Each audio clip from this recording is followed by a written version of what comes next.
ભરૂચ જિલ્લાના હસોદ તાલુકાના સાહોલ ગામની સીમામાં આવેલ શેરડીના ખેતરમાંથી એક જંગલી બિલાડીનું બચ્ચું મરી આવતા વિસ્તારમાં કુતૂહલ સાથે થોડા સમય માટે ભયનો માહોલ સર્જાયો હતો।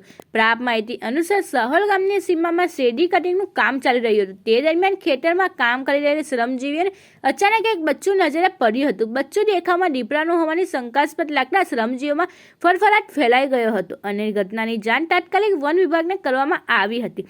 માહિતી મળતા જ વન વિભાગની ટીમ તાત્કાલિક ઘટના સ્થળે પહોંચી હતી। વન વિભાગના અધિકારીઓ દ્વારા બચ્ચાની તપાસ કરવામાં આવી હતી, જેમાં તે દીપડાનું નહીં પરંતુ જંગલી બિલાડીનું બચ્ચું હોવાનું સ્પષ્ટ થયું હતું। બચ્ચું જંગલી બિલાડીનું હોવાનું જાણવા મળતા શ્રમજીવીઓ તેમજ ગ્રામજનોને રાહતનો શ્વાસ લીધો હતો।